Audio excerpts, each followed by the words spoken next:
안녕하세요. 스포츠 분석 전문가 금팀장입니다. 분석을 힘들어하시는 분들을 돕고자 이렇게 스포츠 분석 영상을 업로드하기 시작했습니다. 거짓없는 정보와 확실한 분석으로 도와드리도록 하겠습니다. 매일 최신으로 공유되는 금팀장의 스포츠 분석 정보를 필요로 하시는 분들은 영상 하단 고정 댓글 클릭 후 문의 주시면 됩니다. 그럼 오늘의 경기 분석 시작할 테니 재밌게 시청해 주시기 바랍니다. 11월 25일 KBL V리그 6경기 분석 시작하겠습니다. 첫 번째로 창원 LG 대 고양 손호 경기 알아보겠습니다. LG는 모비스를 잡고 선두인 DB 추격에 나섰다. 부상으로 인해 두 경기를 휴식했던 커닝햄이 돌아와 마레이의 휴식 시간을 보장했고 구탕이 최근에 좋은 흐름을 이어갔다. 조상현 감독이 10인 로테이션을 활용하고 있는데 양준석과 윤원상, 정인덕 등이 본인의 출전 시간 대비 활약이 좋다.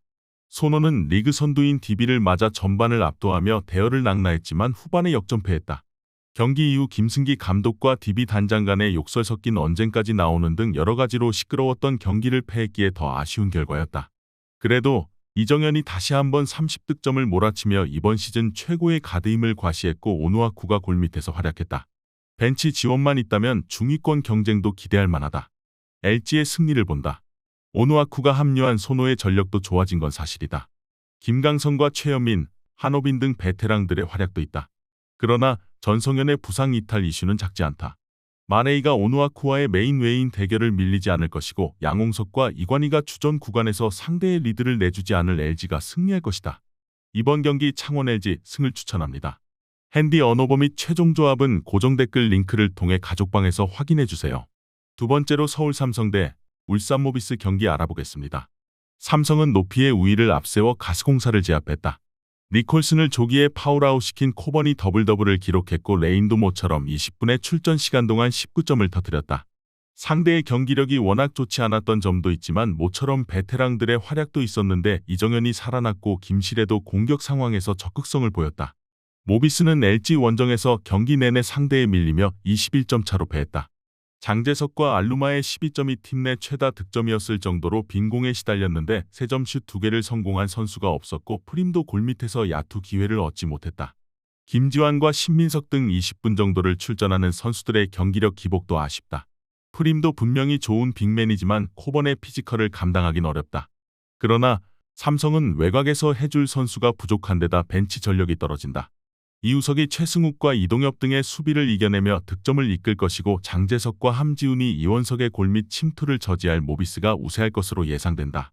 이번 경기 최종 조합 픽은 아래 고정 댓글 링크를 통해 오시면 가족방에서 무료로 공개합니다.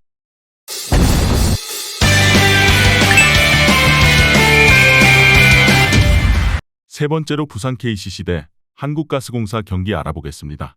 KCC는 지난 주말 KT 원정에서 패했다. 3쿼터 이후 외곽포를 가동한 허웅이 3점슛 6개 포함 23득점을 기록했지만 이승현이 부진이 길어지고 있다. 게다가 군 제대 후 곧 출전할 것으로 보였던 송교창이 정밀검진 결과 회복할 시간이 필요하기에 전력에서 제외되어 있다. 2라운드까지는 어느 정도 버텨야 반격을 시도할 수 있는데 최준용의 복귀에도 아직 원하는 성적과 경기력은 나오지 않고 있다. 가스공사는 삼성에도 패하며 연패를 벗어나지 못했다.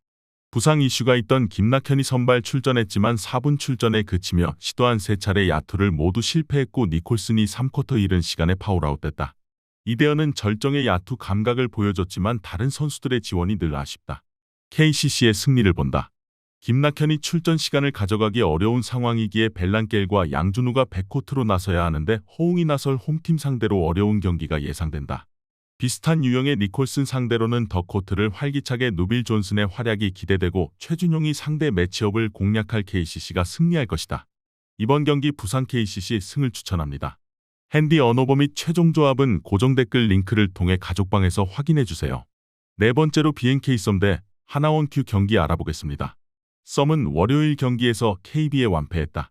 김한별이 부상을 당하며 2라운드 출전이 어려워졌는데 그 없이 나선 첫 경기에서 완패했다. 지난 과한엄지가 나선 빅맨지는 리바운드 단속을 하지 못했고 팀은 3점슛 18개를 시도해 16개를 실패했다. 박다정이 주전으로 올라왔는데 안혜지와 이소희 등 백코트와 함께 나서기에 수비력도 아쉬운 모습이었다. 하나원큐는 주중 경기에서 KB에 패했다. 김정은이 이번 시즌 첫 더블더블을 기록했고 신지현이 외곽에서 지원했지만 박지수를 앞세운 KB의 높이에 고전했다. 그래도 신한은행전 승리를 비롯해 강팀 KB 상대로 안정적인 경기력을 보여주며 앞으로를 기대하게 했다.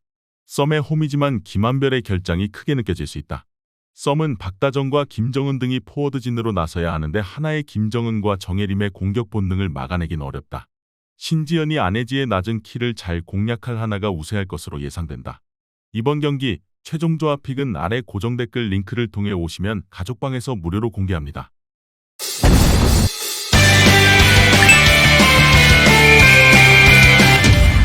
다섯 번째로 현대캐피탈 대 대한항공 경기 알아보겠습니다. 현캐는 한전 원정에서 먼저 1세트를 따냈지만 리버스 스윕패를 당했다. 허수봉이 높은 공격 성공률로 아흐메드를 지원했고 이현승이 주전 세터로서 공격수들과 좋은 합을 보였지만 허수봉의 반대각에선 아웃사이드 히터 한 자리가 아쉬웠다. 전광인과 이승준 등이 경기에 나섰는데 전혀 변수가 되지 못했다. 그래도 최민호를 비롯한 베테랑 중앙 미들블로커들은 꾸준히 역할을 해주고 있다. 대한항공은 OK 원정에서 기분 좋은 승점 3점을 획득했다. 한전의 덜미를 잡히며 우리카드와의 선두 경쟁에서 다소 밀려나는 모습이었지만 단숨에 분위기를 바꿨다. 한 경기를 부진했던 정한용이 서브와 블로킹 득점 포함 14점을 기록했고 링컨도 모처럼 팀 내 최다 득점을 기록했다. 대한항공의 승리를 본다. 베테랑 미들블로커들을 중용한 이후 현캐가 1라운드에 부진했던 경기력을 털어낸 건 사실이다. 그러나 항공은 정한용과 임동혁, 링컨으로 이어지는 삼각편대가 정지석의 공백을 완벽하게 메울 뿐 아니라 조재영이 버티는 중앙 경기력도 좋다. 원정팀이 화력을 압도하며 상대를 제압할 수 있다. 이번 경기 대한항공 승을 추천합니다. 핸디 언어버 및 최종 조합은 고정 댓글 링크를 통해 가족방에서 확인해주세요. 마지막으로 흥국생명 대 한국도로공사 경기 알아보겠습니다. 흥국생명은 주중 경기에서 정관장에 승리했다. 1라운드에 패배를 안긴 팀을 원정에서 만나 세트스코어 리드를 허용하는 등 고전했지만 4, 5세트 옐레나와 김연경이 경기를 지배했다. 특히 이원정과 호흡이 좋았던 옐레나가 시즌 최고 수준인 52%의 성공률로 27득점에 김연경과 같은 득점을 기록했다. 이주아가 중원에서 어느 정도 점유율을 가져가기에 경기 후반에도 쌍포의 위력이 줄지 않고 있다. 도로공사는 주중 GS 원정에서 패하고 리그 선두팀을 만나게 됐다. 비록 연승이 끊긴 경기긴 했지만 3, 4세트를 따내며 승점을 획득한 건 의미가 있다. 상대 블로킹벽을 뚫어낸 부키리치가 높은 성공률로 35득점을 기록했고 배윤아는 블로킹으로 팀의 힘이 됐다. 문정원이 서서히 공격에 기여를 올리고 있기에 반격을 노리고 있다. 김수지와 김채연 등 기대했던 미들블로커들이 컨디션 난조와 부상 등으로 사실상 전력 외인 최근이지만 흥국은 레이나가 중앙에 나서 기대 이상을 해주며 전력 공백을 지웠다.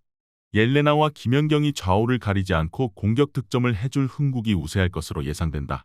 이번 경기 최종 조합 픽은 아래 고정 댓글 링크를 통해 오시면 가족방에서 무료로 공개합니다.